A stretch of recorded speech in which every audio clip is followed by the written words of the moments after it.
All right. Clock is running. No, Space Prisms, that's a really good start for Oh, Space capacity. Prism. Oh boy, and Echo Snare to weaken those early waves. I And also like the an Ancient AoE. Resonance. Yeah, Ancient Resonance when you're Yeah, on I an think Umbra it's deck is very strong. I think that was a really powerful start. I And we've think got Corruptor versus Decayer. Not my, so I would have preferred the third path with those Space Prisms, but I mean, like I said, I think all three paths work. we've seen I one think Corruptor, I would go I would one go Decayer. Corruptor here. Simply because of the Space Prisms letting you fit more units behind That's to two boost. Decayers. So we have two Decayers, one Corruptor, and we're just waiting now for Peanut Jack to make his decision. So we have Mark of Invasion as the trial, and it looks like we have a skip from Heart. He did go. He did go with the Corruptor. That might be why. Oh wait, no, he went with the Care as well. I think Decayer is the also, Reap path. I forget the names. Yeah, yeah, the Care's Admiral went path. Corruptor. One nice bonus with Corruptor is that your morsels get thick. your morsels get huge. It's wow. Yeah, so. he's struggling. I think one thing we might see coming out from Heart here is a little bit of concern about some kind of murder seed popping up here. I think this start is really strong, but maybe some kind of presupposition that this is not a good combo and is a little worried about that. I mean, it's tough to die to a lot of your early bosses when you have Reap. But trial? The bonus for the trial is coins. Okay, so I don't know. He's got the merchant artifact, so maybe he thinks that he doesn't need as much money. I think the opposite. The only one that took damage so far is Admiral, but he might. Oh no, he got lifesteal, so he's good. So he took one damage, but he will clean. So Heart has a flawless victory. So worth noting, the way that fight played out for Heart, he actually would have taken damage if he was on the trial right there. He just barely killed with his chief. Ka also getting a clean kill here. So you got Proclamation and Packed Morsels from Heart. Going for the Merchant of Steel. I wonder, I'm not sold on the Umbra banner here, but there's options. Oh my gosh, an Overgorger. Oh, wow. I think you gotta take it, especially if you took Packed Morsels. If you have Decayer. If you have Corruptor, I would maybe consider getting the Crucible Warden instead, or Crucible Collector instead. But if you took Decayer, you take that Overgorger. He is your relentless killer, and then you have the AoE. Yeah, you have to squeeze yourself out of the early game, which is a problem that we saw the last time we saw an Overgorger in competitive play. But that was alongside Hellhorn, which wasn't really providing you too much.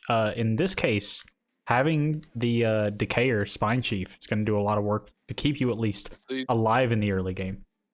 I think you set Decayer below, so you can feed your Overgorger, but we see Heart not contemplating where to put it.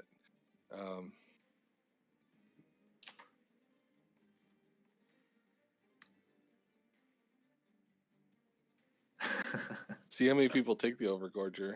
It's so far 3 for 3. It's now on to Peanut Jack. Peanut Jack does have Corruptor, though. He still takes the Overgorger. That endless Overgorger is a really interesting take on this build. He's kind of just relying on Spine Chief to get the relentless kills here, and he's just hoping to incidentally feed the Overgorger until it gets to the late game. I don't hate it. I'm not sure I like it in a tournament setting, because what that's often going to lead to in the late game is you losing your Overgorger for one turn if you have to use that endless in later fights while you're playing them on higher floor, which then causes you to take a single leak. When you're playing not for points, it's not that bad. You take a single leaked wave, and then you just replay your Overgorger.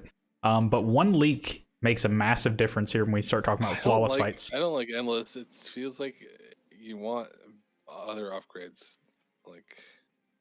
feel like I could it costs see too- it. I mean, the thing I don't like about it especially is that he has I think he has also correct. No, he doesn't. Okay, never mind. Actually, I don't mind it with him because you can dupe the overgorgers at the end, get several of them, and play them on different floors, and then you have the AOE, but you then get a lot of burst if you can get something like quick on these overgorgers. Then I could see it making sense. At that point, you're taking quick, but you're losing the ability to get multi-strike unless you get a Pyrostone housing. Yeah, but I think that's what you have your Spine Chief for, is to get the AOE kills. And then you just rely on the burst of having a Overgorger with hopefully more than 200 damage. But it's certainly not a given. Like I think right now CGB Admiral's in the best position where he's being able to feed quite a lot to this Overgorger while also still clearing most of the floors. Going to be a pretty sizable leak here for Heart. Yeah, Heart. Yeah, that was an finishes ouchie. Ring 2 with 21 damage. So not just a leak, but one that might affect his abilities. As Nate has alluded to previously, the very interesting strat of killing the boss with your face. Yes. Admiral's. I would not play it. I would. Oh, see, I wouldn't do it. I there would we give go. myself one more turn. He had already the damage shield. I would have greeted there and gotten the extra gorgeous. Morsel Gorge. Yeah. I really, so 2 people went endless with the Overgorger. I really don't like it, personally. So And the other 2 went damage shield. Jack has Very a possible defensive. hedge, by the way, towards a build that has been discussed before. And I'm not sure if he was there in my chat when it was discussed, which is taking the Strike to gain an Echo alongside Reap Spine Chief and using immortal trades or similar things to stack up massive amounts of lifesteal on the Chief, making extremely long relentless combats to then just reap the boss for insane amounts.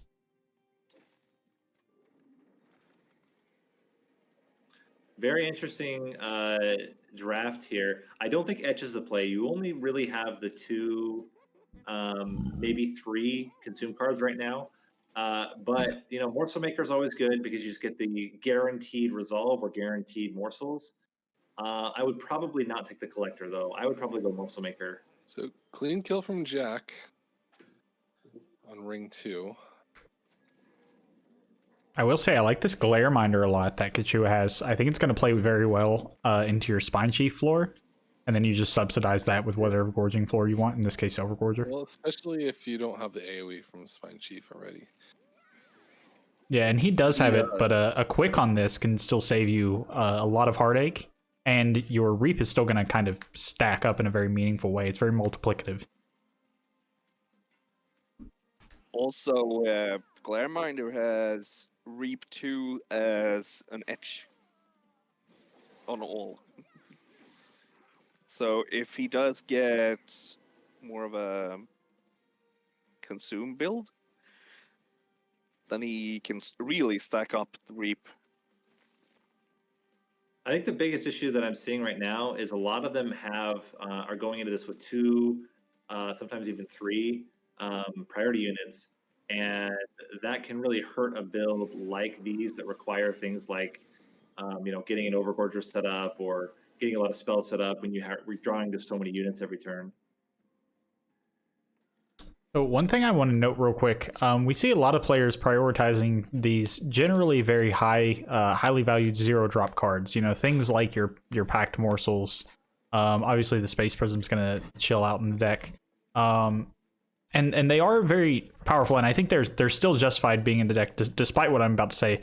But if you're looking to pick up capacity and you're not going to go extra card draw, you actually aren't getting the extra value out of them being 0 cost. So at that point, it's really, if you're able to play all the spells in your hand because they're so cheap, it's a matter of just evaluating the direct power level of the effects printed on the card, as opposed to, the power level of the card versus its mana cost. So if you're playing all your cards, I'm not sure I like the 0 drops as much as I usually would. I think for me, especially if you start with 2 space prisms, the idea would be you want intrinsic, and then you just don't take a capacity increase. You really just need 6 capacity, right? Like 7's great, but it's 6. If you can have 6 capacity, you can fit most of what you need in one floor. And for me, to the exact point, Viable, I would take the draw and try to get my capacity through an intrinsic space prism, which I think is fairly reliable with enough temples on the map. So we Also, have clean kill from Heart on ring 3.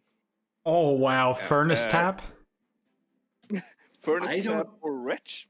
I think we Went take the wretch. red. Oh my glug slider! Oh my gosh! Oh wow! There's no way. He's There isn't coming a setup. late, but man, Morsel Master. I think Yeah. Morsel Master. There's no setup. It's a shame. But think about this. Peanut Jack currently leaning towards maybe this Ember Drain build, the one that I discussed earlier. Could go I would really have heavy when he sees that seriously furnace tap. considered- I would have seriously considered putting glug slider onto the Overgorger. To be honest, I would have. Size though. It Yeah, becomes but you five have size. so much capacity. A 5 but size unit can 5 fit with the. I don't know. I like intrinsic spell chain on Space Prism. Yeah, me too. I would have gone for the Umber Banner too, though. Just getting Morsel made on your Overgorger or vice versa would be amazing. Or even just the Morsel Master is always good, right? Like, that's what we're seeing a lot of them take, because then you just get double your value. Yeah, but just the potential of that would save the run, basically. Yeah. I think we're seeing some pretty interestingly disparate approaches to how to handle the Spine Chief here, like whether or not you prioritize him being your primary way to clear waves, and then you're going to set up something later. As we're kind of seeing with Admiral's build over here, which is going very heavy into the Echo overstacking, or a lot of these other builds that we see where the Chief for now is kind of necessary as a way to clear waves because the Gorger isn't built up right now, but later on is probably just going to become a massive roadblock that helps you soften up waves. Very interesting directions being taken with these with the Chief here.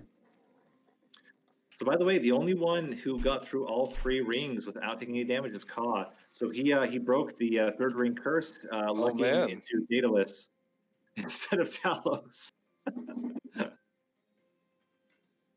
So it's just Talos that was. Yeah, just Talos is the problem. Admiral taking the Furnace Tap. I don't actually love Furnace Tap here, but if you can get Permafrost and double stack, then it's okay. There's a lot of outs. I mean, I guess a lot of the outs are gone already, but still. It's so much damage. We see Heart losing his Overgorger. Does he have is it endless? He does have an endless one, so he will get it back. But the problem is, can he fit it? Can't fit it. Yeah. Heart took a bunch Actually, of he can. fire damage. Oh no, he there can't. as Never well. mind, he can't. So Kachua now in an interesting spot where I think he might have too many banner units. He's up to 4 right now. Seems a little bit overextended. I'd be worried about draw order here.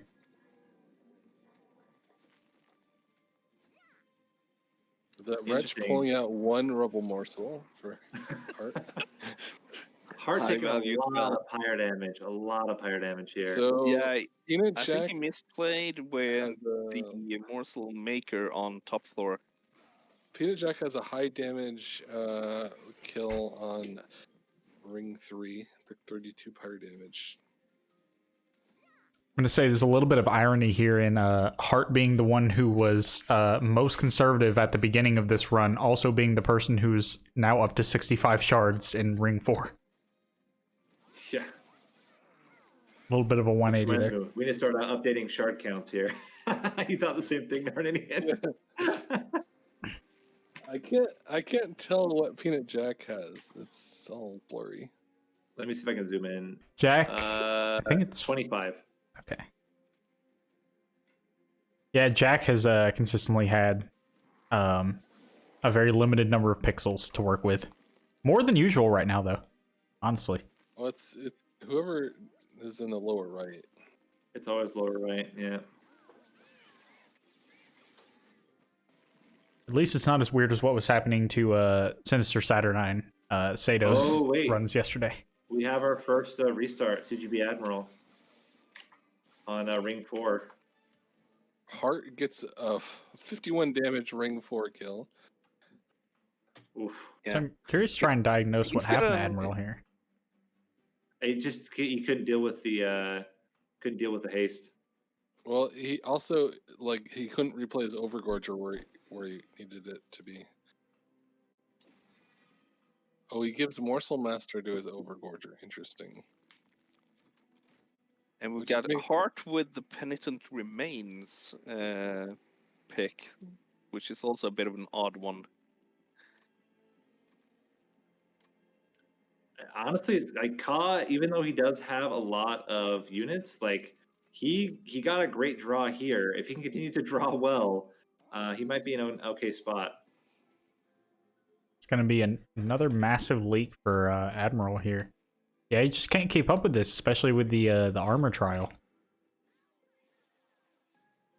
Not getting to his Yeah, bog that was flies. a mistake taking that trial.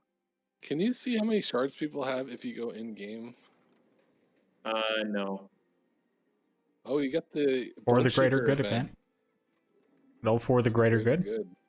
Yeah, I like. Well, I don't know. I'm not sure I like it in this deck as much. It's still fine. It's always fine. But I like the melee weakness is like a pseudo multi-strike, as long as you have another multi-strike. yeah, this feels a bit awkward with your morsels, right? Yeah. And the capacity limitations. I mean, you could, if you do a 2-floor setup, then I think it's more reasonable. You could put one on the floor of your Spine Chief and then have your Overgorger floor separate. If you're doing a consolidated floor, then I can see a lot of long-term problems. I don't think anyone's making out of this Ring 4 clean. Yeah, I'm not sure Admiral can keep up with these floors. He just got to the bog flies a little too late. I mean, the bog flies will get thick, and they do have a lot of damage. But you're right; when you lose that corruptor, it's a struggle. He might need a front line with one of his bog flies just to keep the Spine Chief alive, or he needs to start frontlining with those. But With seriously, morsels. who would restart on Morsels. ring 4? I don't understand that. It's been a lot of shade thrown on this broadcast over the last couple days. Oh man, so we got Hart just not playing his Overgorger for this fight.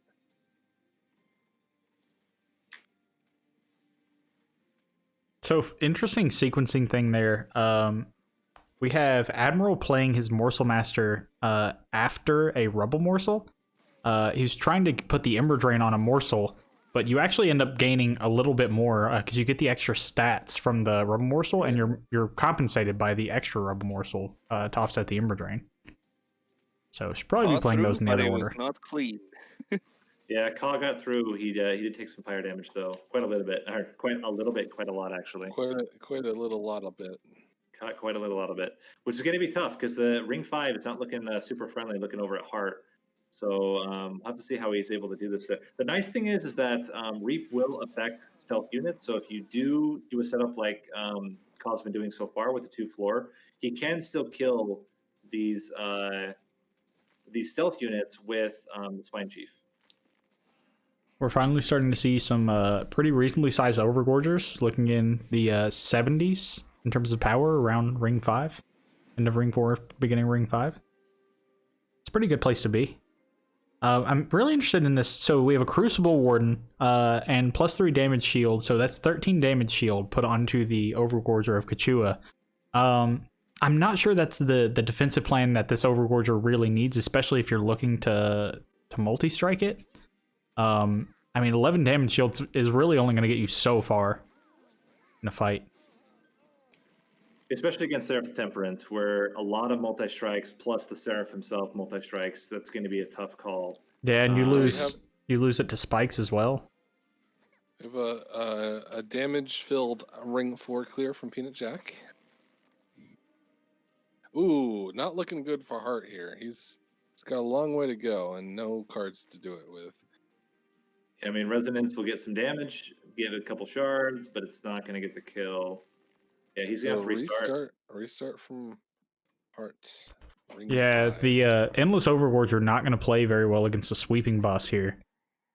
It's a tough way to line that up. Admiral, he found the way, he found the line, and is able to finally progress past this ring 4. Yeah, so for those who didn't see, so Admiral went for a full rework of his kill floor. He had this set up with Corruptor, and just decided to abandon it, realizing he was getting his Bogflies a little too late.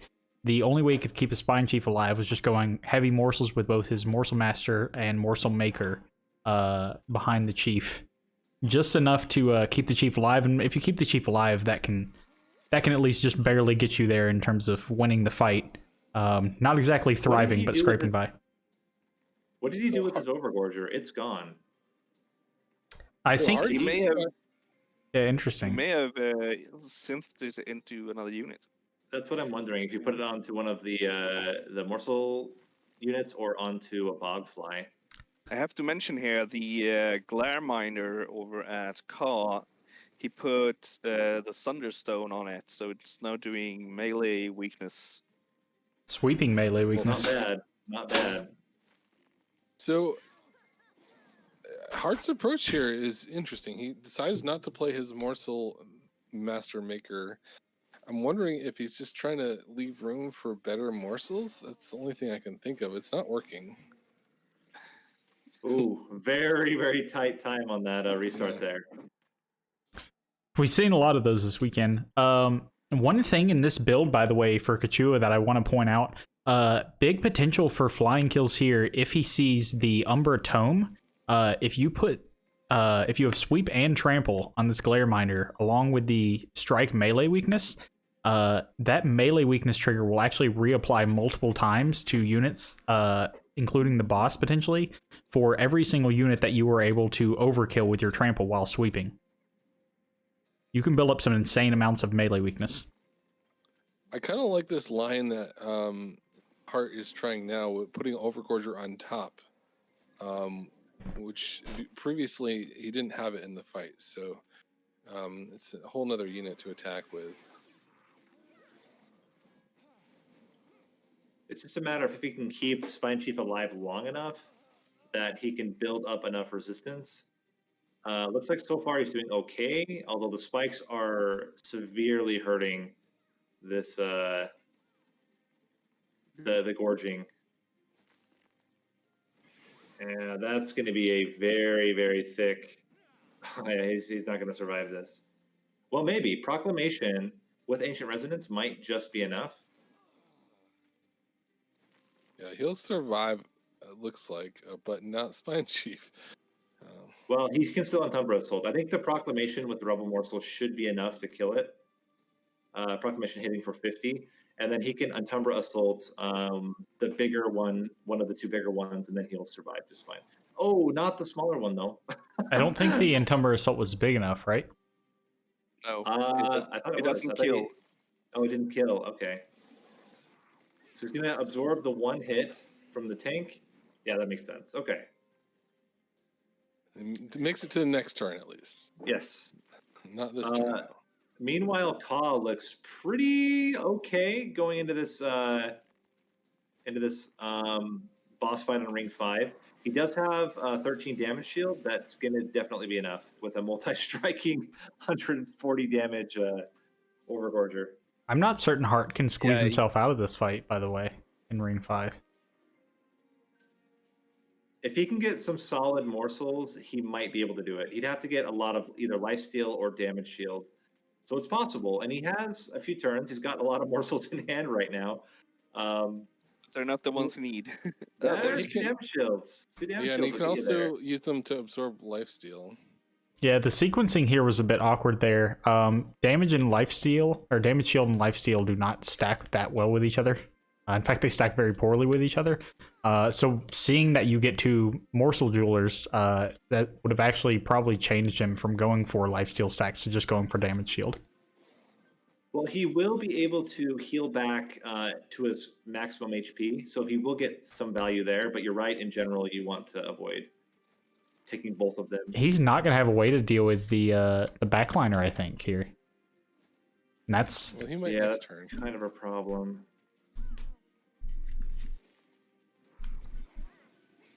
yeah, he needs a way to deal with the second Quill Marksman to even have a chance. Oh, the For Entumbra the Assault. greater good. He can steal it. Oh wow. Don't- That's no, the Don't- Entumbra Assault is Oh. it's all the same It because was- it would just die to a sweep. yeah, But it would block a hit. Yeah. I No, think you have to. No, know no, what it's- guys up front No, would it's block hits. it's sweeping. Yeah, he wouldn't block a hit, and it would you're also right. heal the boss for more on that first hit of lifesteal. But that was certainly the closest he got. I think if he'd gotten the damage shield, it probably would have been better. We have a He would have very at least gotten a few more hits. We have a very interesting hit, the train graveyard event over here. This is a scenario where I don't think players can go for the petrified heart. It's going to be way too costly not being able to use lifesteal morsels. But for players who have already set up 3 upgrades or 2 upgrades on some of their units, overstacking those upgrades with a heartstone seems very, very good, especially on Overgorger. So CGB Admiral getting a clean ring 5 here. I think the only one to do so, unless I'm mistaken. Oh no, Ka also got one. Ka also got a clean one. So it's getting pretty close. He did have to restart before. Hart also restarting. Peanut Jack, he's just getting into ring 6. How was his ring 5? I didn't see. I didn't. I must have missed it. But I'm guessing he took damage. I'll double check though. Oh man, we're gonna need some Fs in the chat again for Glug Cider. There was a Soul Siphon draft in the end of ring 5. Could have made the I build. saw that. It's a bit late. It is Yeah, a I'm little gonna bit have to late. double check on ring 5. Sorry.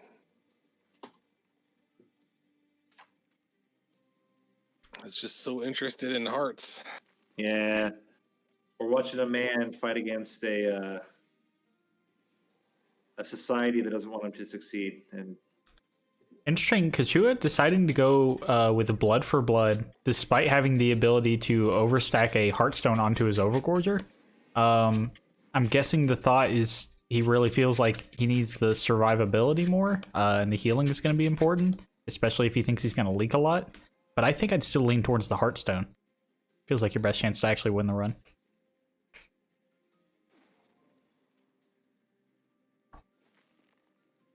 Yeah, it depends if you are more worried about leaks or if you are more worried about your units surviving. Yeah, I mean, So, I guess he was more worried with leaks.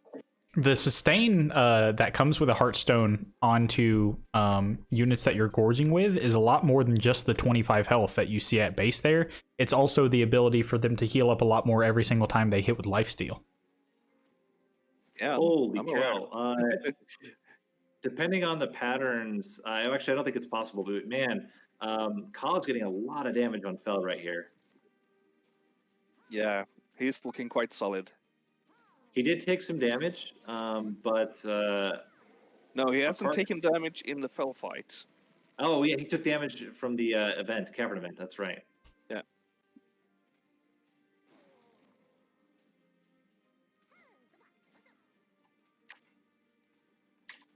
He's still going to be looking for the Umber Tome here. I think he is thinking about this combo, but hasn't seen it yet. Though it's more likely to occur later.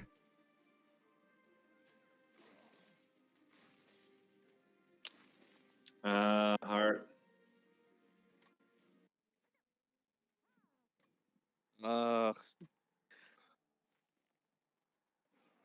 Listen to your heart. Hmm. No, it's quite painful when you're in the replay loop. Yes. So a hand like this from Kachua, this turn isn't terrible, but you see the real cost of just having a bunch of cheap spells in your deck. Again, those cards just on raw power level compared to some things that you can do with more mana are not that amazing. So if you're not spending all of your mana every turn, you're losing a lot of value. The thing that's kind of so far it's been fine for him because he's had the damage shield, but the problem is that the later you get into the run, the less and less impactful those 10 to 15 damage shield are going to be. Even here, right, we have 4 hits. Luckily, he is dazed with Light's Gift, but or she's dazed with Light's Gift, and honestly, he still has enough. But going into Seraph, this could become a problem. And similarly with Divinity, when you're guaranteed to take some damage every turn. Yep.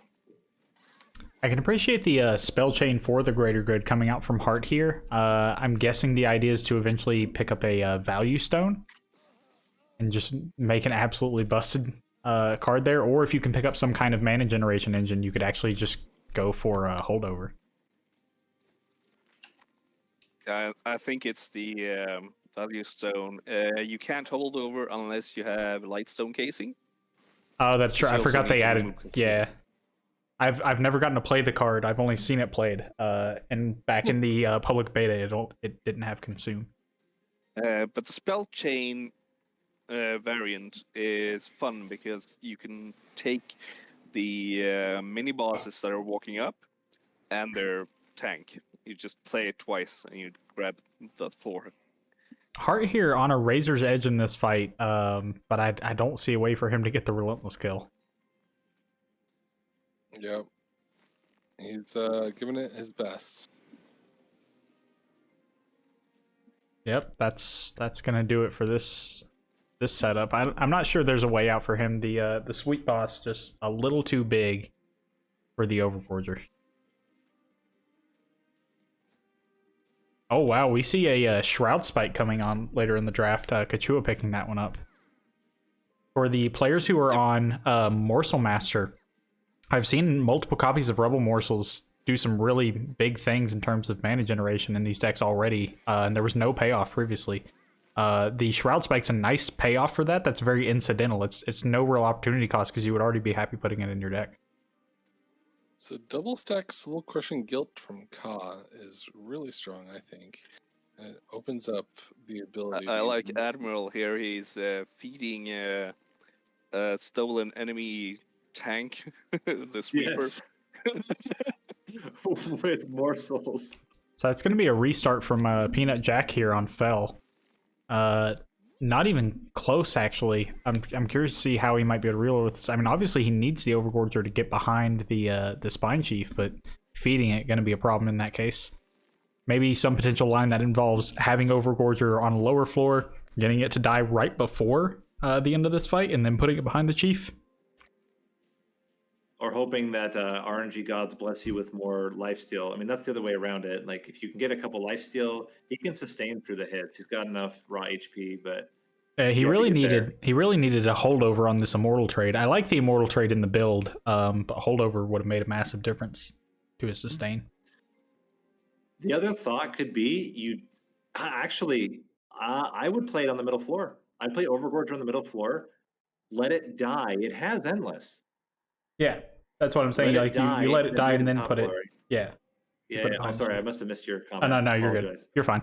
I think the big problem that we've seen with all of these decks here, they've actually been not having too many leaks. Obviously, with a handful of exceptions that are fight specific, dealing with overcharge tanks. But a real big problem has been having a relentless plan.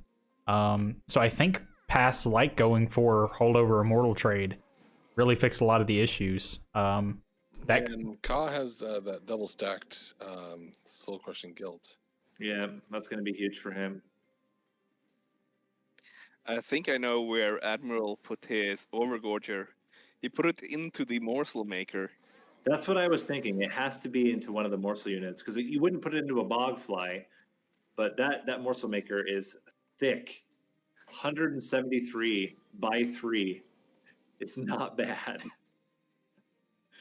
And the feasts. And the feasts.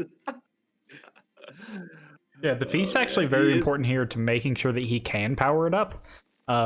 Because awkwardly enough, the morsel maker putting them in front of himself, very, very good as a chump blocking plan, a sustain plan, but a little awkward when you're trying to feed the Overgorger essence. He does get a clean fight, though, so that's going to put him a little bit closer, even with the restart. I mean, the only one that has not restarted so far is Ka. He is looking pretty solid on this ring 7 as well. He was the only one that really got this Overgorger to a level where I would say it's going to be an asset rather than a liability. To me, a lot of Hard staring. these. Good. I was just going to say Hart staring down the face of the barrel again. I don't know. Heart's breaking my heart. Yeah. Yeah. Same. It seems like he's losing a lot to not pre-making his morsels and determining where he needs to go in terms of damage shield or lifesteal. Well, he doesn't have much control. And then not getting any morsels. Oh, he does have the pack morsels. He'll get a damage shield, which means he will be able to get a lifesteal off. That's the benefit. Does he have anything to return soul? Only like if he could play the proclamation, then return soul it. Yeah. It's not going to be enough. His Overgorger hasn't eaten enough is the main problem. Yeah. And he can't take this fight to do it because of him being unable to deal with the waves. Yeah, I think he's just out. Yeah. Which would put him out of the competition. Yeah. Yeah, still something to be played for here, No, regardless. He just abandons the run. So I think in terms of busted setups, like having potential to do busted things, Kachua probably the one who can generate flying kills or some really ridiculous interactions. One, he has this Glare Minder with the melee weakness setup, but also he has Shroud Spike, Ember Cache, and he's on a Morsel Master without a Morsel Maker, which means he has the potential to actually generate a lot of Rubble Morsels. He can play this Shroud Spike for pretty big numbers. And if he gets the nut straw and gets at the same turn that he can play his damage shield is double stacked. So he would get a lot. He would get a lot out of that if he can dump a lot of Ember into a Shroud Spike.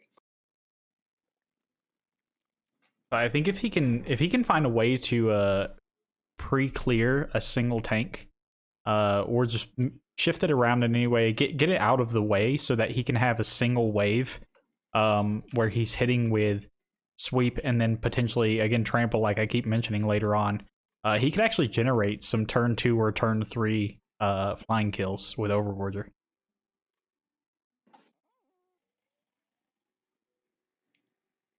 The interactions between sweep, trample, and stripe are very sweep, trample, and strike are very ridiculous.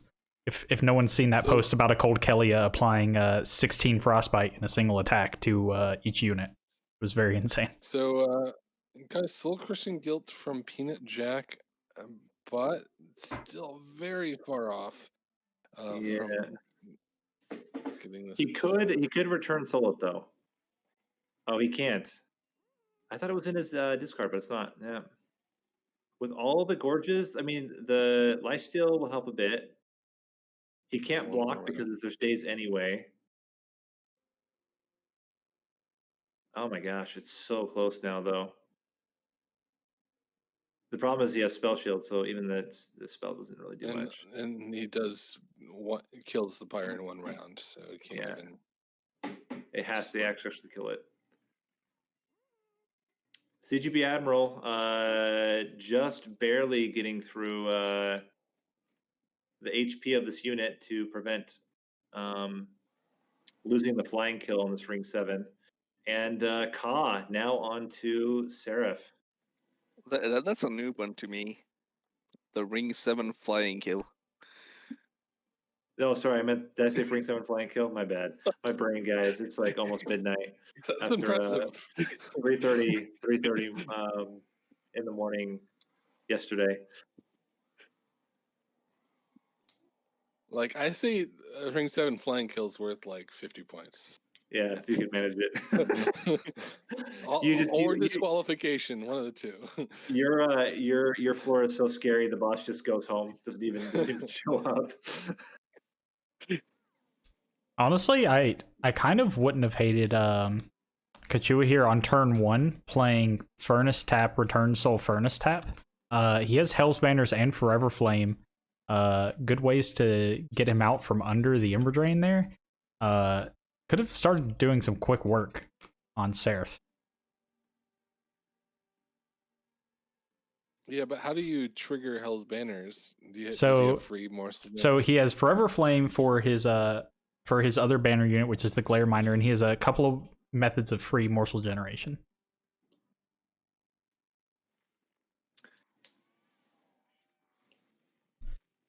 I think, if I'm in his position, I go for I guess he has grovels. I see. Yeah. I think I go for the safer play. And He's going to get some good value out of the Shroud Spike and Feast here. Yeah. Yeah, should definitely And packed morsels first, I would think, to try and see if you can get some rubble morsels. You can't. You can only get the Rebel Morsels from Shade Splitters and Blinks.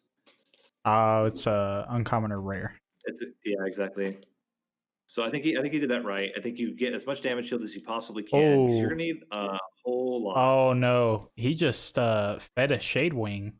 Fortunately, Yeah. not an enhanced Shade Wing or Dark Wing. I mean, Yeah. Dark Wing. Yeah, but his Overgorger is doing 280 something damage. I think he's not too worried about that. I think the bigger worry right now is still can he keep enough damage shield to deal with Seraph? Yeah, I guess we'll see how far the 13 damage shield starting is going to get him. All right. Well, he has lost his middle floor. He does currently have a leak, but he has the Ancient Resonance that will be taken care of very shortly. The nice thing too is it's going to prevent a lot of damage. Well, it's going to prevent basically 2 hits as well. I don't know about that. I would have gone the middle floor there. Yeah. And at this point, 39 stacks of damage shield. Probably going to be enough. Well, he is going to multi-strike. What is it? Is it multi-strike 3? So he will hit 4 times. That's currently 10 hits. I think that he will kill Seraph in 10 hits. And CGB Admiral having to restart on ring 7. This is definitely, I think, the most difficult seed we've seen so far today. Yeah, it's not exactly as murderous as the seeds we saw yesterday. No. But it's still a tough one. Overgorger is like it's one of those that it is a huge trap sometimes, and other times it can go really well. You see with Heart really struggling to make it work. Similar with Peanut Jack, really only Cause successfully getting a solid setup for it, and then Admiral just kind of saying, we'll just take his essence and be happy, call it a day. I would probably have gone for the essence myself, especially if I also got the Glare Minder. Glare Minder Gorger sounds like a good plan to me. See, I actually think it might be a mistake him using the For the Greater Good this early. I would have, so I'm talking about Admiral here. I think him holding it for a little bit later and trying to get it on a tank would be a much better play. Well, looking solid for Ka here on the Relentless kill.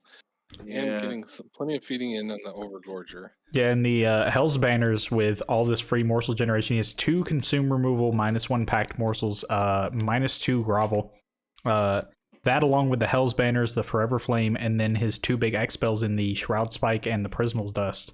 Very, very strong build.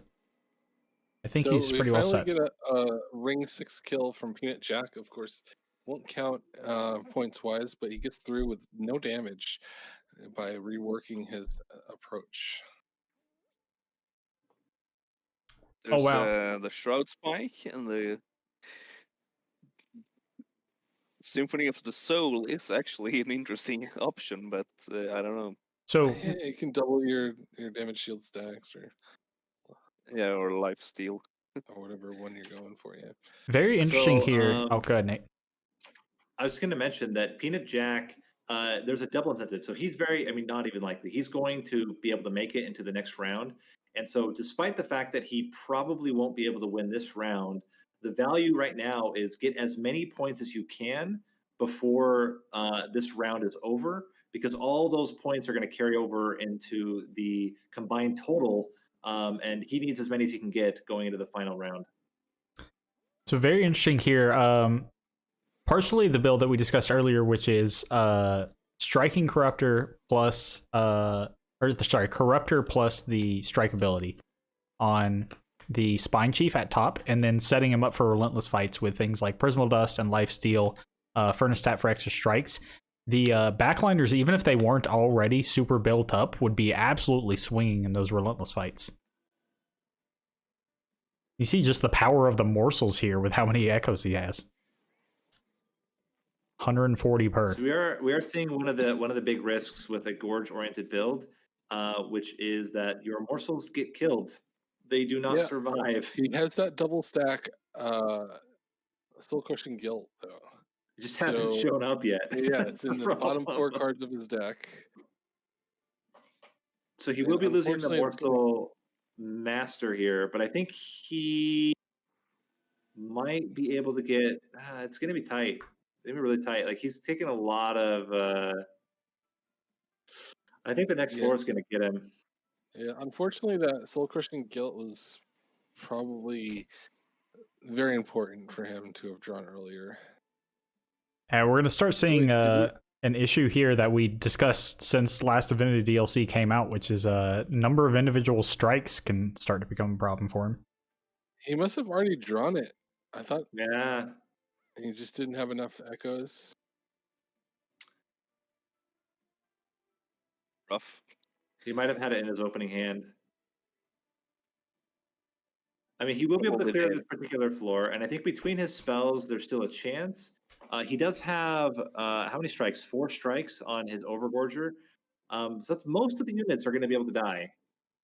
He just needs to make sure his Overgorger isn't dying. But I mean, right? Okay, there he goes. He gets some days in. If he can get enough damage right now, he could get 2 more strikes onto the boss with the feast, or 1 more strike. No, just gets a little bit of a better strike on him. Okay. And he's gotten to retain. He's gotten to retain a decent amount of damage shield so far. It's that wave that's on middle floor right now that's going to be a little problematic for Kachua here. Might lose a lot of his damage shield to these spikes. Yeah, but that being said, Divinity's down to 2,000 health, and he probably will be able to daze him again. So I'm not too worried. He could actually do it now if he wants with Return Soul, if he's confident that he has enough. And I think that would make a lot of sense, to be honest. He chooses maybe to go Ancient Resonance, try to get some more damage. That Ancient Resonance does have piercing, so playing that against the middle floor, I think, sets you up pretty well here.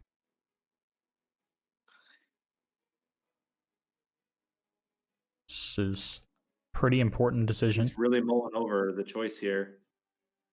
Also, CGB Admiral was able to then, on his second attempt, make it through Ring 7. So he will continue on doing his upgrades now, and then we'll get into this Seraph fight. And Peanut Jack seems to have a very, very solid. I mean, looking at his floor, it's looking really good going into the 7th boss here. He should be just fine. Yeah, when you don't get the holdover set up on this Immortal trade to go full Ember Drain, kind of the original strat that people had when Ember Drain became a realized strategy was this Permafrost double stack. Just having it right before Relentless is pretty key. So no flying kill for Cobb, but it's looking solid for getting the actual kill. We'll find out right now. Yep, he's got it, but he is going to take fire damage because he'd already taken some earlier, though. I think he's, or maybe not. I can't remember, but no, I don't think so. Even still, I think he'll take it. Damage for Peanut Jack on Ring 7. You got infused Soul Crushing Guilt, then takes. So Admiral right now feeling pretty confident in his setup is just taking every single shard he can get his hands on. Trying to get the points. Can't tell how many shards that Peanut Jack has. Let me just zoom in really quick. I'm gonna say more 140? than the number of pixels on the screen. Yes, that's It's correct. 140. Barely. Currently 140, but he might upgrade and get some more. So I have to double check his end game. He might have a flawless victory in Ring 5, which would, I mean, obviously every point counts since they're going into the finals. So actually, a thing that's going to cost people a lot of points here, we haven't pointed out. There's less than 5 minutes on the clock, and these two are just entering a Seraph fight. Okay, so give him a warning. You said less than 5 minutes. Yeah, about 4.5 right now. So they're going to really need to speed up if they're going to get through Seraph. And it's not like a fast playing build here.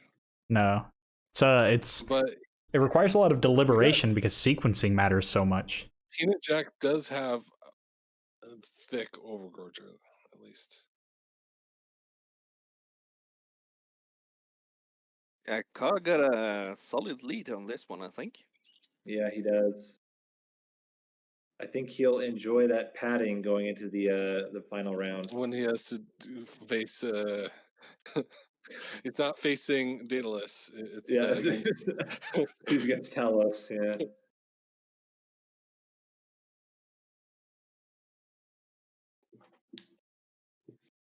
I think we should change his profile to Talos.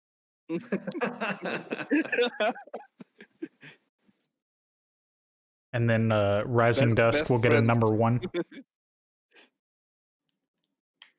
Or like 1 PT for Rising Dusk. Some kind of background. Whatever the boss is on Ring 4 is never Nathaniel. No, Nate can just be a picture of a man smacking his head against a wall.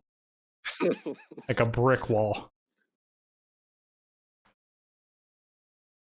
Turns out if you compete at 2 a.m. Well, certainly isn't helping things. That's when I do my greatest wallhead smacking, honestly. I was in a run the other night, and chat just kept pulling me in, trying to figure out ways to get out of this run that we couldn't save. And every time they pointed out a new possible line, I was like, all right, keep going. Got to it about midnight, and I was like, nah, we have to stop. I beat my whale this morning, which was Echo Right, a Highlander run right before the tournament. Wow, Peanut Jack's doing a lot of damage to Seraph here. You think he might have a chance at flying? No. He won't have a chance at flying, but I think he has enough time doing enough damage. Admiral's got to pick up the pace, though. He's still got 5 waves left until... And we're at 2 minutes left.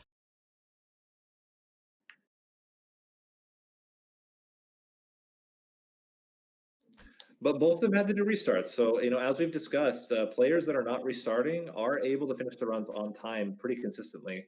It's really the restarts that are just getting them. Yeah, I think in general for a lot of players, a change and suggestion that I've heard is it feels a little too much like time as a player in this game. So maybe just like a tiny bit more time, like even if it's manageable, it might just be slightly too big of a factor. So I'm not sure. Might look at just a very slight time increase, because a lot of the people that have been off have only been off by a couple minutes or so. Give full hours and then give us more breaks in between. Yeah, maybe like a full hour and then a 10-minute transition for us as opposed to a 5-minute transition. Yeah, something like that. Definitely stretches it out, but I'm down for it.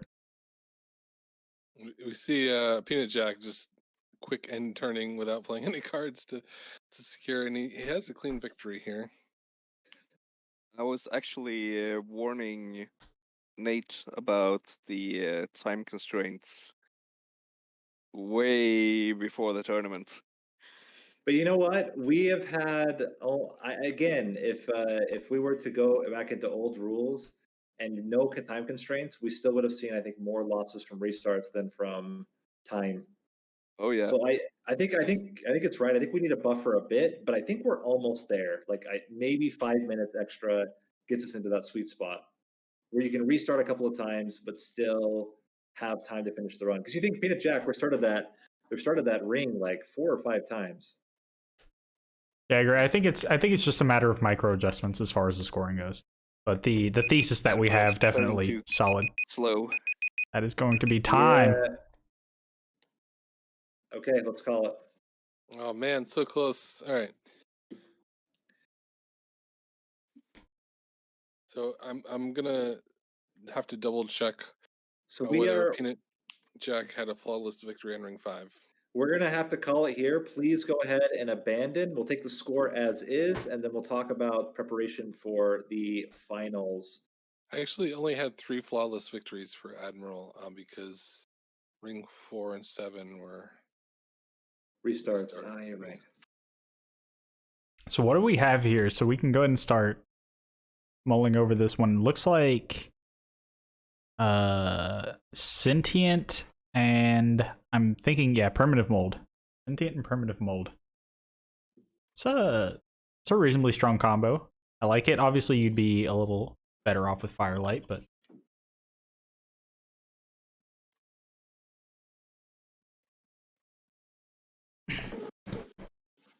gonna listen to me and Narninian gripe about keeping or getting rid of restores throughout the run. Yeah, you don't like restores because you're a madman. I mean, I'm actually fine with both of those things being true, so I'll take it. I'm gonna mute the players now. So again, good luck on your final runs. Have fun. All right, so when thinking about this combo, what are the kind of builds that we're going towards? I lean, because it's primitive mold, I lean towards trying to make some kind of burnout build if that's available, and prioritizing remnant banners when possible. Yeah, I guess it depends on if I get Wicklash, but I would go for a Harvest Baron or a Big Sludge and Explosive Sentient. Or, Razor Sharp Edge and a Sweeper. Call it a day. I'm thinking about something in the realm of a Paraffin Enforcer, like double Paraffin Enforcer with Paraffin Enforcer Essence. You don't have a lot of other raid synergies, but it's very fast. Also depends on who the boss is, too. Sweeper with either a Baron or Big Sludge Essence is just the nuts. Otherwise, Legion of Wax, if you can get it with Explosive 2, that's also always fun. Yeah, it all depends on what, I still think, even if it's not your, solution to clear all the waves, I think Explosive is very strong. Cultivating is fine. You can also do the Reform Bristling, by the way. It does work. Yeah. So if you get something like if you get a Crushing Demise, if you get like a Crushing Demise, you can then kill off a floor, play the Sentient, and it will kill off the rest. That tends to work pretty well. I think there are also a lot of interesting setups here that involve just trying to make very consistent primitive molds and building your game plan around those primitive molds. Just 1 or 2 units that you really want to keep getting back. Like Nate mentioned, the bristling sentient. I think you can do some things with that. You have to have more ways to build up burnout. Something like a combustible wax. So, are we all set for them, or are we? I am good to go. Good. All right. I'm gonna give them a 10-second warning. I'm also a big fan of the Formless Child Sweeper. Yeah, I guess a lot of speculation. Let's see what they actually get as options. All right, the clock is running.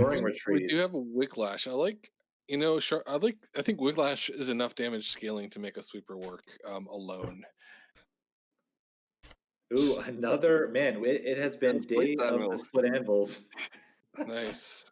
But how do you, I don't see a good card to enable. I guess Sharpen is okay. Or you have Explosive. We got Explosive from Admiral. Good man. So worth noting, we're dealing with Patient here. Something to keep in mind as you're going through the run. I think that these two clans have a lot of tools to deal with Patient, though. Yeah, I mean, you just have massive amounts of regen and you don't worry about it. Or you just have reform. So I think Or you just have- both paths can work really Yeah. well. Yep. So we got I think Peanut Jack is the only one that went for bristling. I really Yeah, like it. I think it's a really solid setup now with the reforms. I'm a big fan. Hopefully it not. works out for him, but This draw order, thankfully allowing the rejuvenate players, the explosive players, to actually deal with the Mark of Invasion without taking any leaks. If you don't draw a restore on that turn 1, you're just kind of screwed there. Or sharpen. Yeah. but we did see that Admiral did take 1. He wasn't able to kill off all of them, so he took 1 pyre damage. Oh, He it was the chose second not to play- wave. Yeah. Yeah, did he have a sharpen in his second hand? Ooh. Peanut Yeah, Jack just gonna take some damage as well. So the only one so far with a clean, well, I guess it's just starting, but the only one that had a clean fight so far is Ka, but Ka opting to not take the trial here. Now, this would seem like a reasonably convenient burnout timer for that train steward. The problem is the train steward was not enhanced with burnout. It was only applied. So he can get it dead again here, and then maybe get burnout 2 from the next turn. But it's nothing amazing. So also missing out on the collector.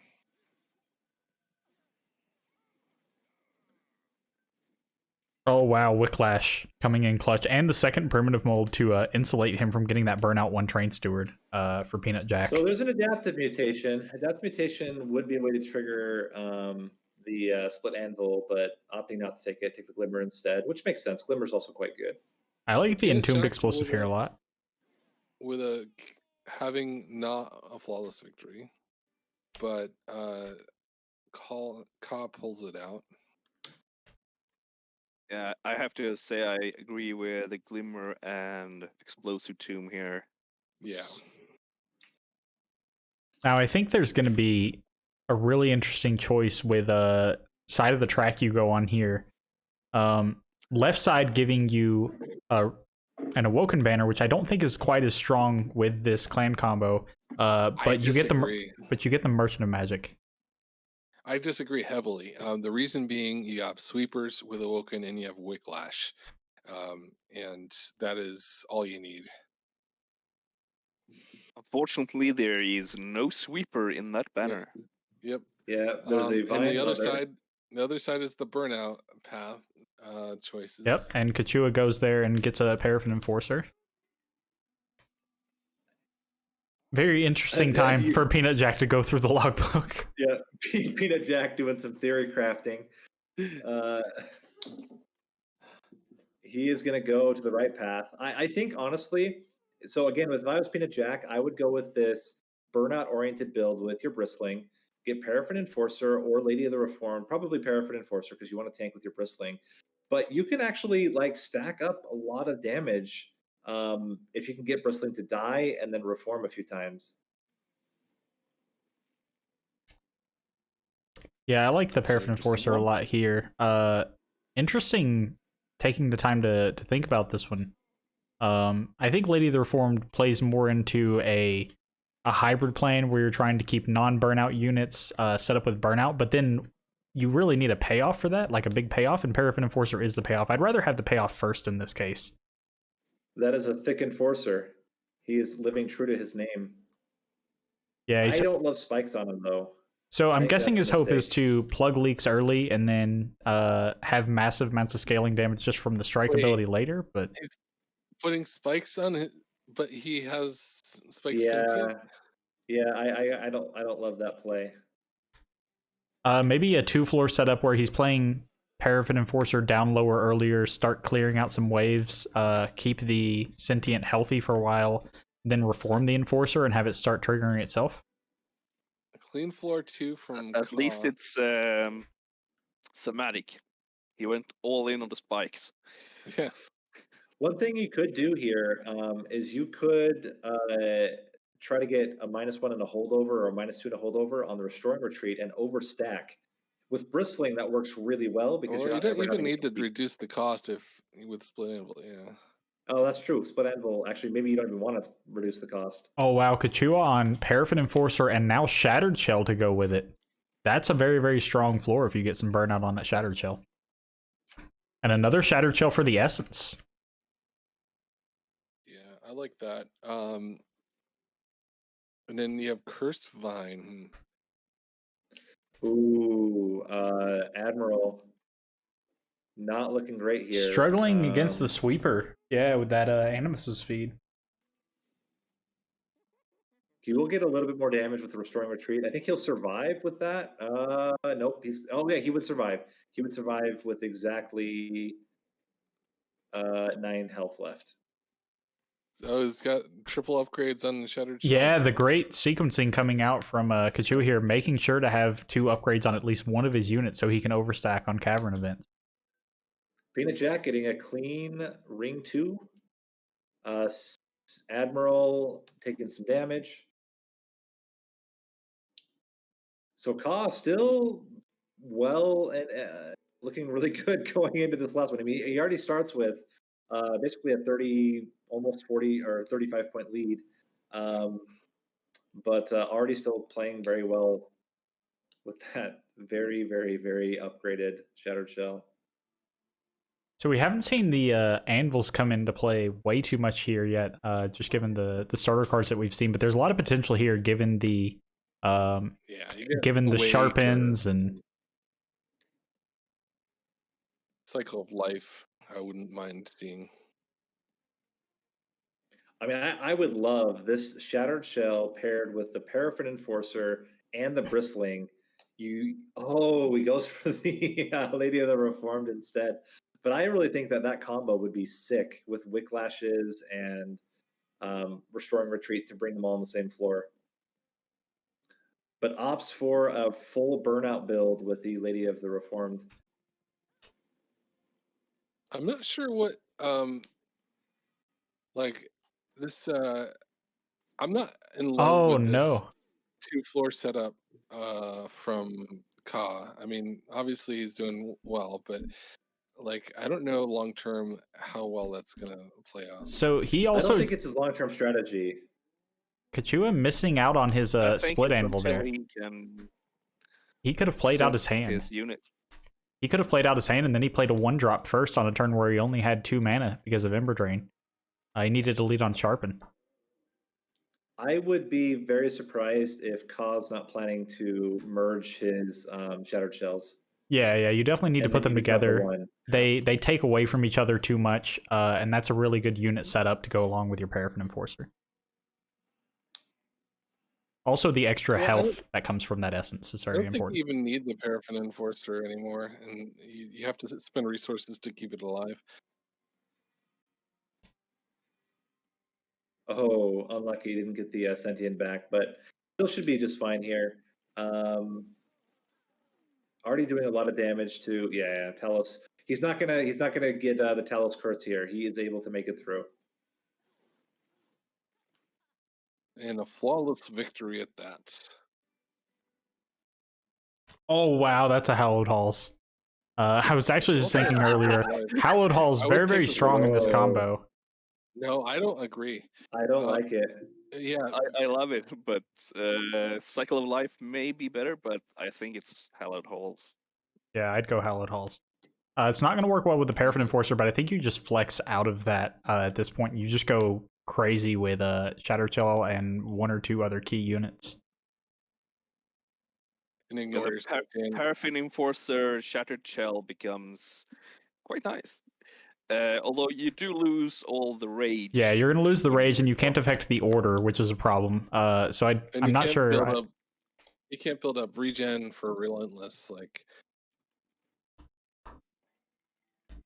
I still like it here. At the very least, you can potentially use it later on to do some insane things with a kind of a softening floor. You're probably not too keen on a softening floor given the Shattered Shell, but maybe the Shattered Shell being involved in that floor. I'm also not in love with making it 1 cost when you have the potential to have a controlled Peanut Jack snap picks. I mean, for his build, it's amazing. He's got the setup for it. Yeah, it makes a lot more sense for Peanut Jack. Did he get a flawless kill? I missed it. He did.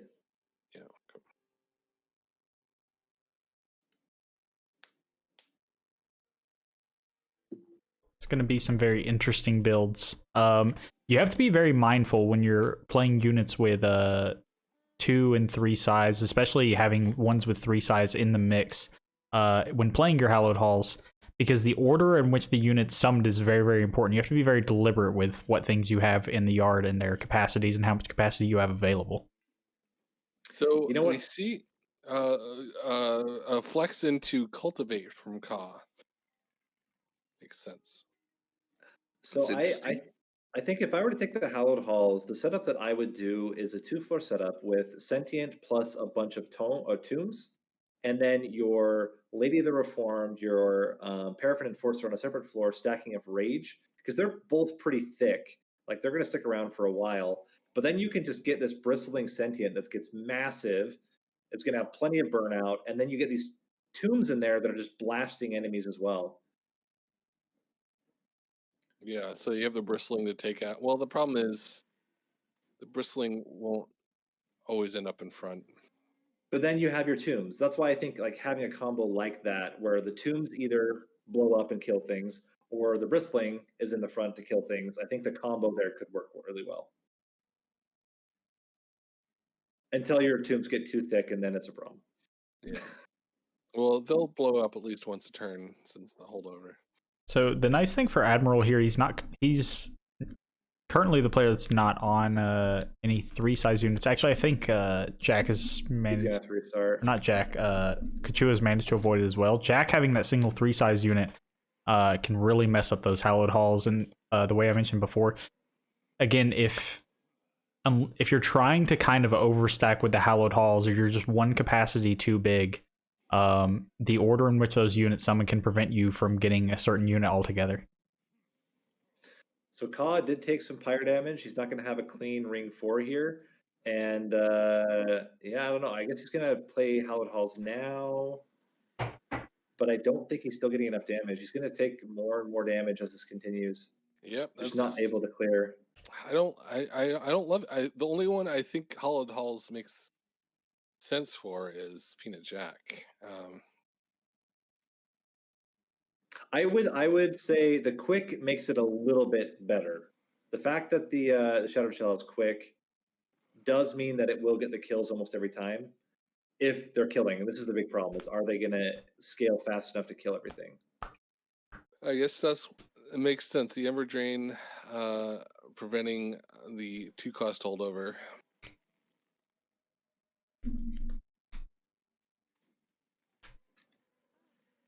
Unfortunately, didn't get the Paraffin Enforcer into the mix here. Obviously, it's still not going to work that well outside of Relentless, but in Relentless would have helped out a decent bit. He's going to be fine. Just played it anyway. Just sack it, and then it will come on the floor. Yeah, you But just then play it on another floor and You die. might get your bad Shattered Shell on the floor instead of the good one. No, you get everything. It's the Paraffin Enforcer to two capacity didn't make it large. So then you would have all 4 on the floor, no matter what. Honestly, combination would if it was somehow not necessary, I wouldn't hate seeing people not put the Sentient into the Reform pool, if possible. Actually, come to think of it, didn't he make his Paraffin Enforcer large? Yes. I thought that was only Peanut Jack. Did he also do it? Did Ka also make no, it was just Peanut Jack, I think. I like resin removal here. So Ka has a damage ring. That's his first non-flawless victory for ring 4. Peanut Jack also looking like he might take damage on ring 4. He unfortunately gets the bad spawn order. Oh, he gets to Vine Grasp though.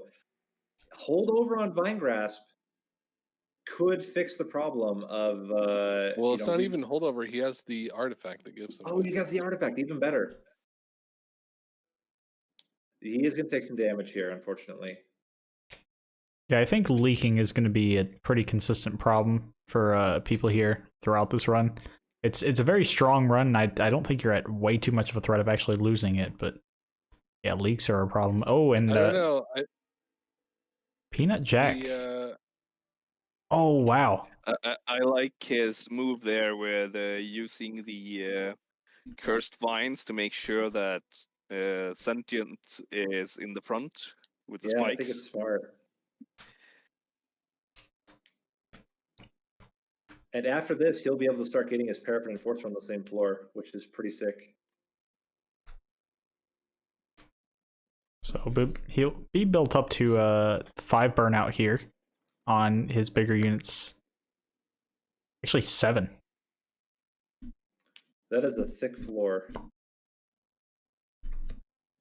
Yeah, I think the lockdown on Relentless Fights is really solid. We'll need to be mindful later on, though.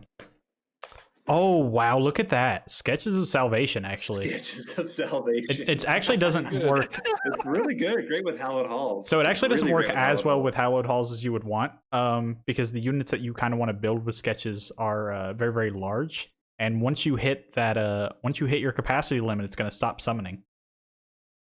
Yeah, but for their current setup, like they are not going to change what units they've drafted. Well, it's And also what- I until mean- they can get the train stewards out, though, then they're also putting those in the cycle where currently they've been avoiding playing them altogether. I think he's getting rid of his last 2 right now. I mean, just it means it's effectively an opening hand draw gem, right? Oh wow, Kind of like- Umberstone on a Shatter Shell. The Sweep Trample. Yeah, but he's got the problem is the Hallowed Halls Yep, is you lose it. You have to get permafrost and wait till the boss, I guess. So the strategy that it would work for my strategy of not taking Hollowed Halls, but no one did that, I don't think. Or did CGB Admiral do that? Cost He didn't. Oh, he Cost didn't- took it. Oh, he Ooh, didn't Cost finish to ring 3. restart. See, Narninian, we can Kyle discuss the merits of the various strategies we've all submitted throughout this run, but I'm just going to say the player at 9 health is the one who went for the Awoken banner, so that's the where I'll one leave that. We're debating a ring 3 reward. He didn't make it past ring 3, so I don't think that's a fair comparison. He should be able to make it after this, though. I think he'll get enough. And then, you play your Tomb Explosive. You get a little bit more damage. Hopefully, he can just bring back at least one time the Sentient. Okay, that's a really awkward draw. And also, people are using Awoken banners, so I don't know what you're talking about. Look at those shard intakes on the right side of the screen. It's a very ambitious. Oh yeah, so a thing I was going to mention before, with these Hallowed Hall bills, enhanced overcharge tanks are a real problem. Feed those things and feed the entire wave before you even get to hit them. Yeah, Ka is really struggling. He's really struggling on this floor, just not getting enough damage, and the tank is just killing him. I don't know if he has a line that can work here. also Admiral on yet another restart. So every player restarting now.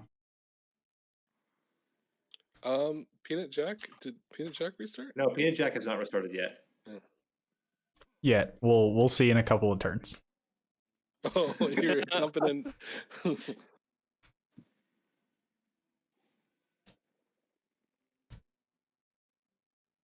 Kind of want to do this seed without doing reform shenanigans to see how well it would do. He's going to be fine with this unit here. He's thinking about Hallowed Halls to bring back the Tomb, but I think the Tomb isn't going to do enough damage. It might just be better to just reform everything on the middle floor, but we'll see what he ends up deciding. Yeah, he saves himself 15 health by bringing back the Tomb there. Still, it's nothing amazing. And Peanut Jack, I think he also has 100, but it is a blurry mess. So I'm going to assume it's 100. We'll change it later for pack shards. Yeah, he's doing fine. As long as he's clearing after this first unit, like, he does not have to worry. And honestly, if Ka cannot get through this, he still has definitely. a chance. He still has a chance, yeah. He had a commanding lead in round 1.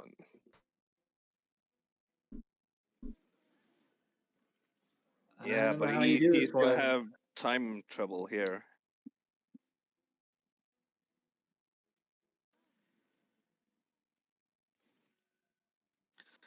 I'm I telling think you, this is I think full explosive. Ignore this Hollowed Halls shenanigans would be a good one. Oh wow, that I unnamed think the tome real showing up trick too late. is that you have to do them on different floors. Yeah, that's what I think. I think you can't with when you have explosive, you need to be able to stack up the regen. The problem is he also pivoted into cultivate, so even when he's getting the restore triggers, they're only doing half damage of what you would normally get at a rank 2. Yeah, I would not Oof. mix paths on sentient. Just Oh, well, I think it makes sense. If you're using the logic that you're not really getting value out of explosive, you might as well get draw. He opts to bring down the It's tank. gonna be a restart from Jack. All right, Jack joins the Oh, restart party. this ring 5.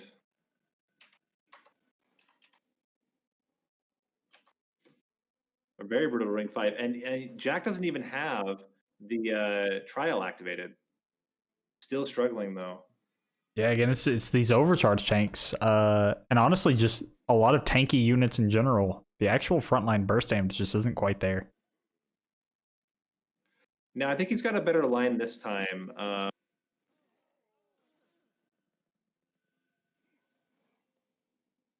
Maybe, maybe he's got a better line.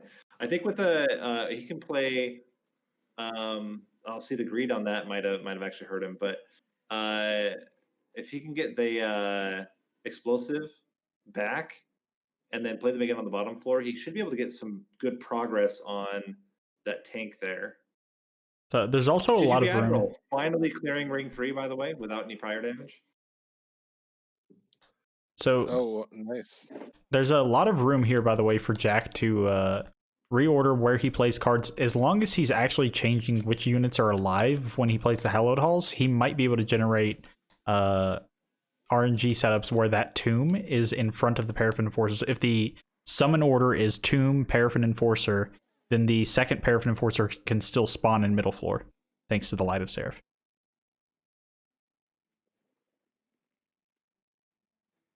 Yeah, it's just right. You just bring the hallowed halls in the bottom. Let your other unit. Oh boy, that's a thick boy. But he's only doing damage. He's not or he's only getting spikes damage. So it's not terrible here. Yeah, I think he found a line. a big problem for that Jack had in the last run through this fight. He had a Hallowed Halls where his Entombed Explosive ended up in the middle of his wave, and he just wasn't able to That's trigger it. awkward. Yeah. So again, just changing which enemy units are on the board or which things you target can adjust the RNG in that Hallowed Halls.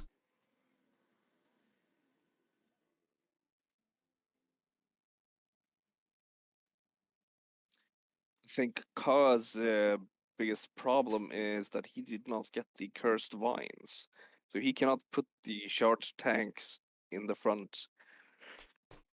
Oh I think you wow. play the hallowed halls up top, right? Yeah, He's choosing to play it in the middle.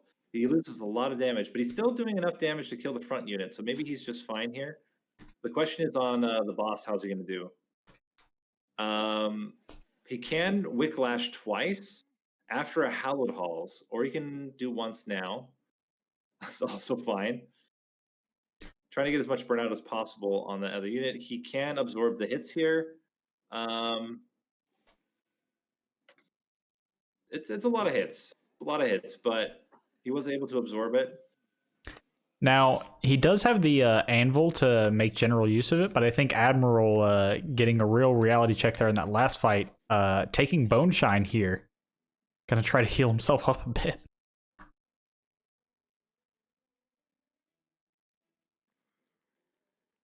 Fortunately, Hallowed Hall's very good way to burn through Crystal Cloak, by the way. Setting up on the bottom floor, I do not like it. Why? Optimism. But that doesn't help you beat things. I'm not sure if that's true. Nate is all Optimism. about optimism as a strategy. Okay, I got the feeling that it turned into pessimism later in the restart cycle. Yeah, Peanut it did. Jack getting a crushing demise here. I was thinking about the third hallowed halls for a slight moment. For reasons. Man, this is a real struggle. I think actually Ka had a line where if he had played the Hallowed Halls twice, I think he might have just had barely enough damage. But he's going to keep trying it here. The big thing I think he's trying to work around now is can he silence the Harvester before he kills the other units, and maybe that then lowers the damage threshold he needs to get the kill. The problem is if he doesn't actually kill everything, the guy's going to go up with full health. That trial is just brutal if you cannot kill those backliners. That unnamed tome for Kachua going to be very, very big on this floor. Yeah, but it doesn't really matter how much damage he does here. It all depends on how much damage he gets up top. He really needs to draw his Hallowed Halls next turn as well. Yep.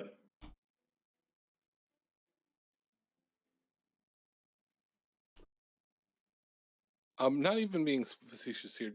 Do you guys have thoughts on one reason to set up on the bottom floor here? Like, I Just just in don't general. understand. Just for him in this situation. No, not really. He's not getting any damage out on the unit that needs to get damage, which is the backliner. Like, I would probably opt instead to see if you can play on the top floor. But man, I don't know. I just don't know. I don't know how he does this. Some continually awkward sequencing for Admiral here with the split anvil, but also currently lamenting going through his deck, showing us what cards are still on bottom.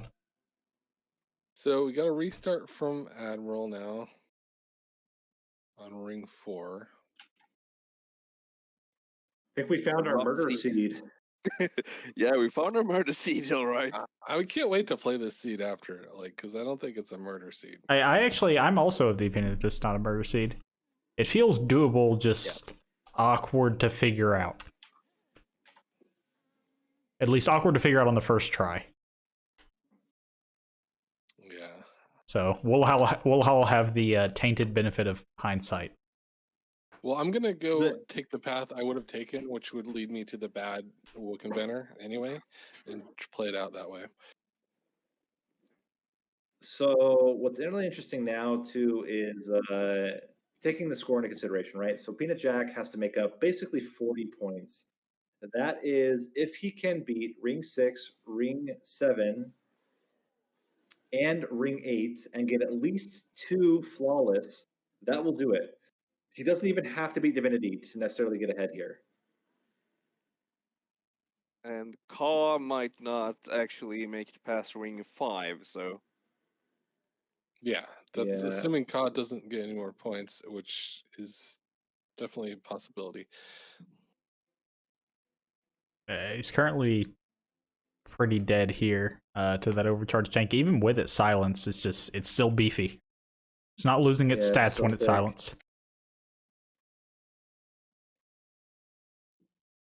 What is the essence there? Is that a Train Steward essence on Entombed Explosive? It's like Peanut Jack maybe trying to go really ambitious as far as points are concerned. Well, he does have a lot to make up. He's got to get back 40 points, and shards will certainly help.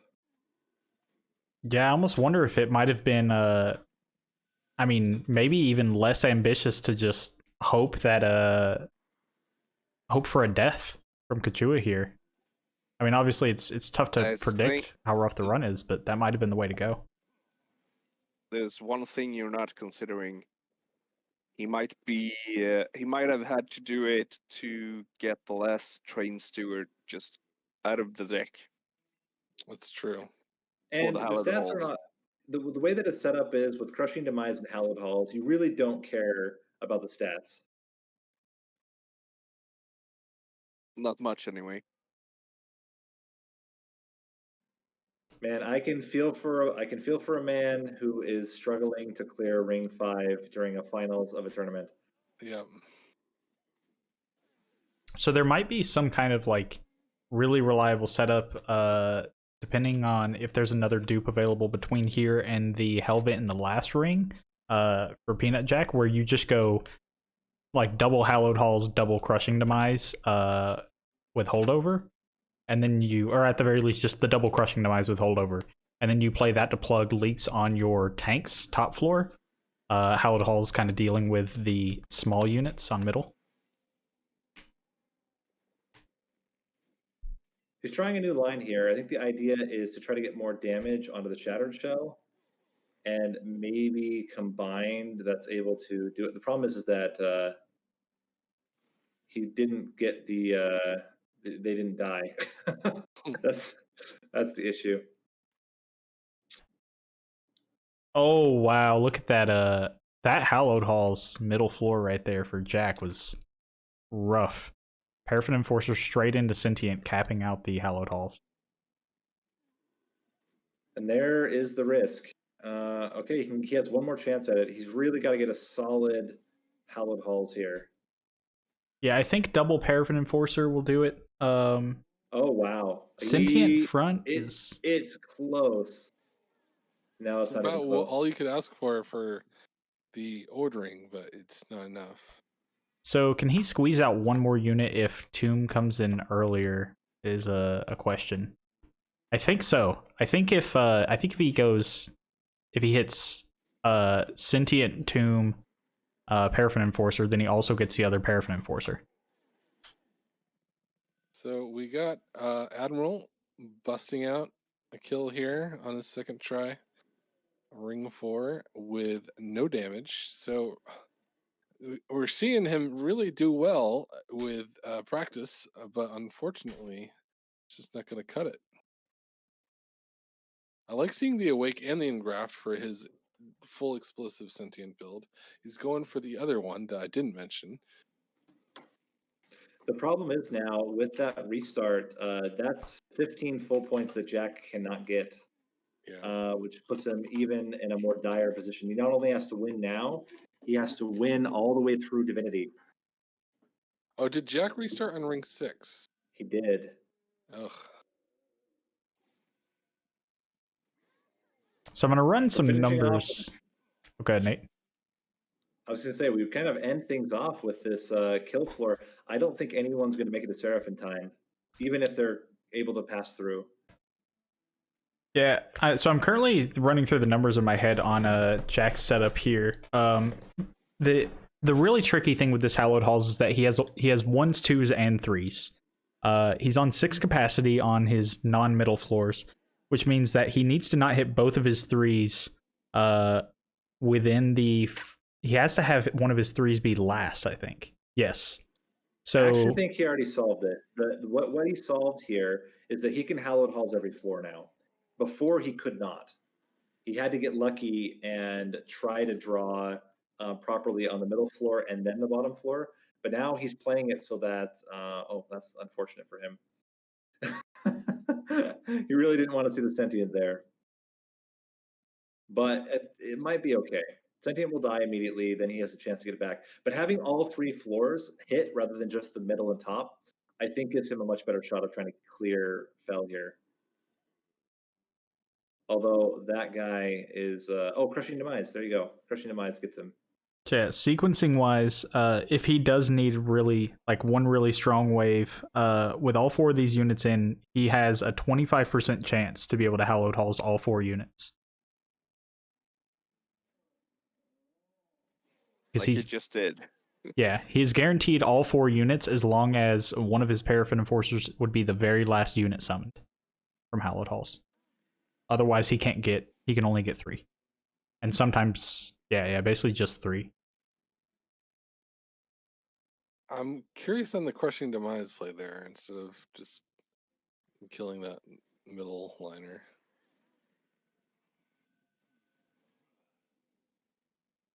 Just wanted extra burnout, I guess. I don't know. I guess if you get anything back except for Tomb, you get the kill with it and you get more burnout for Relentless. The problem is you need your... It's not going to matter too much if you have one extra burnout on a unit if your burnout stacks aren't lining up that well. Okay, so here's his first attempt at Relentless. He's got one roll to try to get a... Okay, unfortunate, but he can Mind Grasp him to the front. I think he's got it. So it's most of the damage he needs right he now. could actually Crushing Demise Primitive Mold to Yeah. get the Tomb out, which means he's guaranteed all 3 of those units next turn.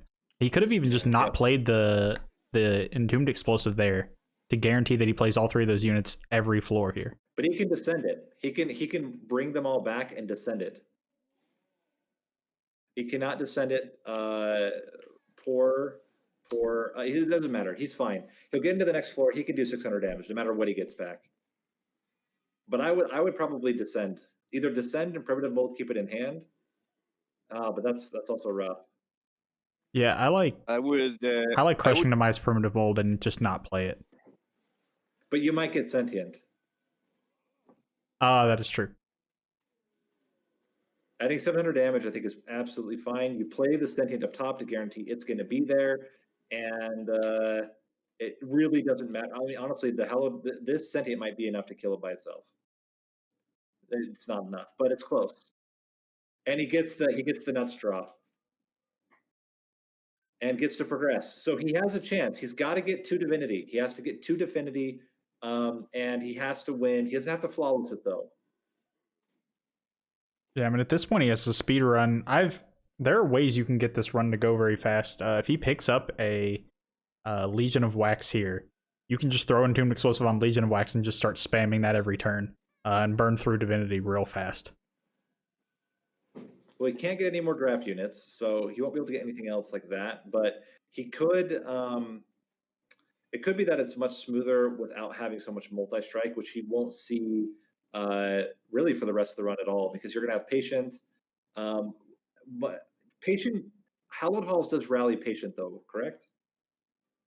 No, I don't think so, because it's Summon, right? Or is Reform, or is Hallowed Halls might say Summon.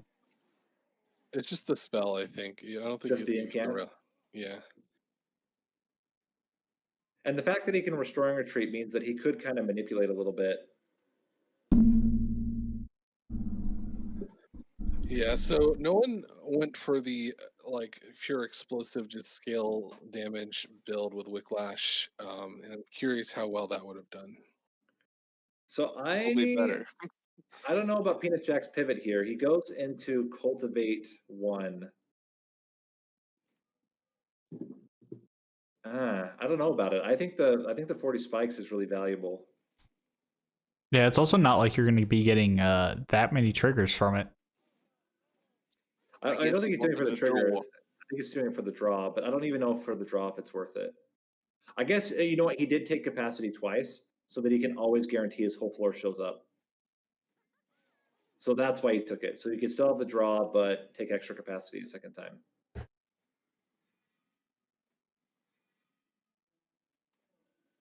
Yeah, I'm going to say wording on the Hallowed Halls there, by the way. Unclear. I'm pretty sure that Nardinian and our original assumption is correct, that it will not trigger Rally. The actual wording on Hallowed Halls is reform them to this floor. It's a very unique wording. I have a feeling that we might not be able to find out for science. Yeah.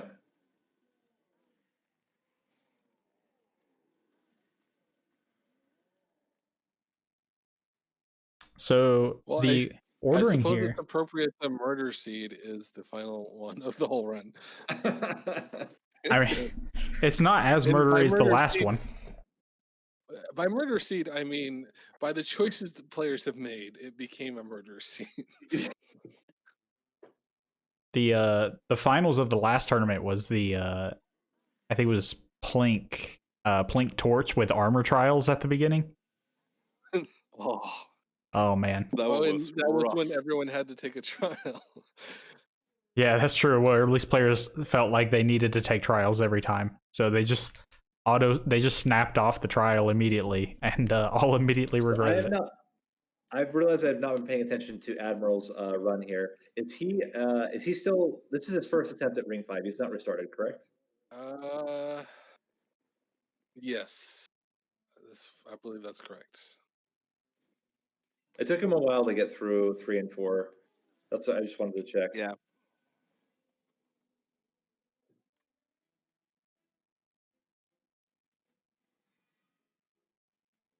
All right, I It's actually. looking rough for him.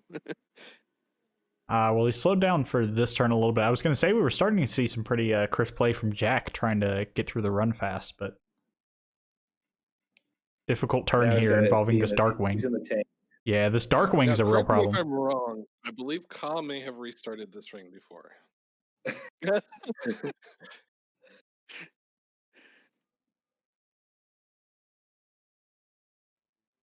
The strategy is just generally going to have problems with enhanced Darkwings, enhanced overcharge tanks. Obviously not as applicable in Peanut Jack's case as it is for the Shattered Shell players, or the players that are deep into their Shattered Shells, but even just the spikes killing backliners early, those enhanced Darkwings are then applying even more armor across the wave. Now, I'm wondering, so I see there are people with 2 enforcers. Did they dupe those after they got hollowed halls? Because Yes. I don't think that's the right. I think that might be part of it too. Like I think sweeper is just a lot better, since the main value of the enforcer is its rage, which goes away. Yeah.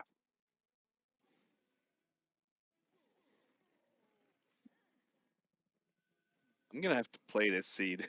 Me Yeah, too. me I too. definitely. I think there's a line. I think there's a Yeah. simple line of explosive with a sweeper that just kills. That has Wicklash, yeah. Like To me, it actually feels like with the structure of these decks, maybe not just playing your Hallowed Halls on your kill floor every turn might have potential. You do it a couple times early on, and then as soon as you really have to start plugging a leak, if you can afford to, if you have enough damage output, you then play a Hallowed Halls and start Wicklashing on your kill floor, so you can actually start building rage on these Paraffin Enforcers.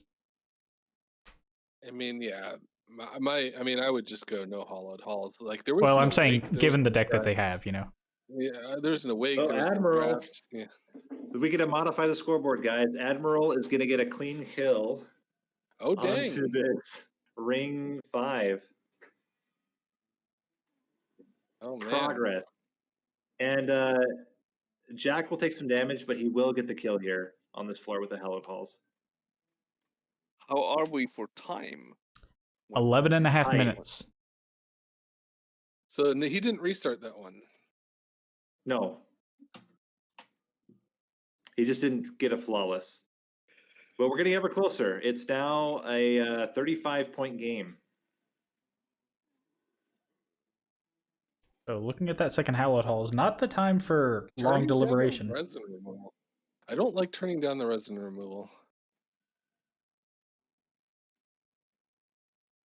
Stooping hollowed halls, that seems reasonable.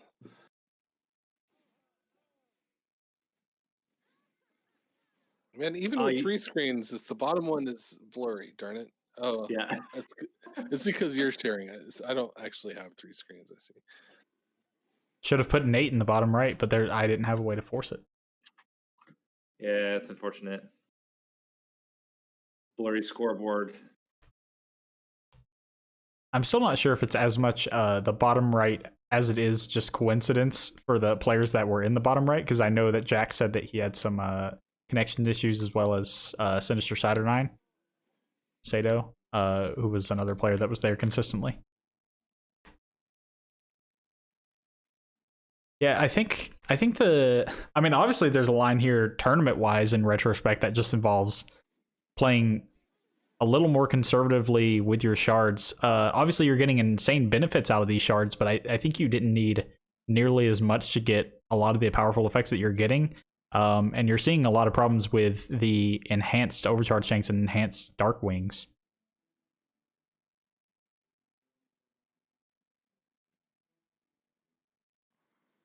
And honestly, even just these enhanced healers have been whittling players down every time they've gotten past. Yeah, look at all that armor. Wow. So like, I don't think Admiral can make up the points, even if he were to like lightning through this.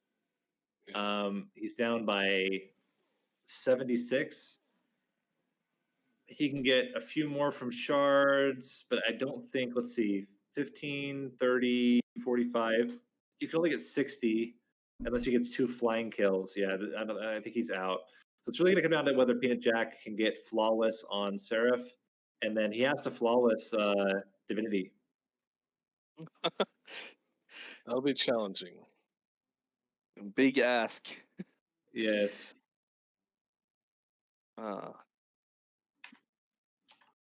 So it's not triggering. He has unnamed tone. Oh. So Yeah. we don't have science. We don't know science. Science, let's run. F's in the chat. I think he can flawless. Actually, hold on. He has to flawless one of them. He only has to beat Divinity. He's 20 points down. How much Exactly time 20 points is left? 8 minutes. All right, it's gonna be a close one. It's doable if he really just starts spamming spells. You remember, Narnian, I tried to do your submission in 4 minutes on and almost did it, except that I lost. But did he lose in 4 minutes? It was a never give up challenge submitted by Narnian. It was his seed that lost him his streak, and I had 4 minutes left on Divinity. And I won it. I beat it. I restarted and then was able to do it. But in 4 minutes, I couldn't brain my way through the run to defeat Divinity. I think the logo for the next tournament should actually just involve some amount of heads smacking into brick walls. I think we can work something out. It's a consistent theme. I think we need a animated like button we can push when somebody's doing it, and it's like an animated head. Oh man, it'd be a wall. great emote. Be a great emote. Just the dude, like a little animated dude. He's 2 for 2 on losing on my submissions as well. Although I think the last one was on time. It just ran out of time. Well, my latest one that he hasn't done yet, Gabriel died too. Oh yeah, that one. That's a real murder seed. Oh, did you do it too? I'll save it for May. I tried it, but I didn't complete it. I didn't submit. Yeah, I died really early on that one, but I replayed it too one time, and I got further, but I still died. Yeah, same. I tried it, and I got further than you did, but not by much. So Peanut Jack could potentially get a clean flawless here. He does. He gets the flawless. Oh man, it's a close one. He only has to beat Divinity. If he can beat Divinity, he will pull ahead by 5 points. Oh my gosh. And he needs to do it with how much time to spare? 5 minutes and 40 seconds. All right. I think I don't know. Should we tell him? I'm open to telling him. I think it's fine. I don't know how to tell him. Poor Claw. I'm gonna just quickly unmute him really quick. Peanut Jack, you have 5 minutes left. If you win Divinity, you will take the tournament. Good luck. Gonna be very interesting. Let's see if that put him on nerves here. We might have screwed him. So, Nate, I'm gonna give my submission for a theme for the next tournament, and I don't even mean this as a meme. Combos that people think are terrible, and we put everyone on edge, worried about murder seeds all day. I thought about Wormkin. My only concern, like an all Wormkin run, I'm just worried that people would get bored of it. Yeah, it's just too many games. I think I'm just thinking nothing but like Soul Guard, like Soul Guard with some terrible like Umbra decks, or like Soul Guard Queen's Impling, Penumbra with I don't know, like let's see. I guess Penumbra with Rector Quinn. with standard Penumbra. Yeah, there's a lot of like great bad things that we could do, and I think it'd be interesting to put everyone on edge for a couple of days. Little Fade in Uh, Bizarre World where Little Fade is different than it is. Oh Um, my, these harvesters. Oh, Yeah. that would. He played the second one too after he saw Oh, what the no, first one did. don't do it. He just has to win, but I don't know how he's gonna. He's got Crushing Demise. Crushing Demise will help. I It- think he can absorb the top floor. Crushing Demise Yeah, will he help the can. overcharged tanks have more armor. I agree. All right, he gets one of them. Oh. He unfortunately gets Well, the small he one. didn't get an overcharge tank. He got the front tank. Yeah, he's dead. Yeah. If he hits the overcharge tank with the Crushing Demise, is he still dead? Yes. What about Hallowed Hall's bottom? No, he Restoring can't get it on Retreat. top. That's a problem. I He don't could know. Restoring Retreat. Yeah, No, but he still dies. he stalls.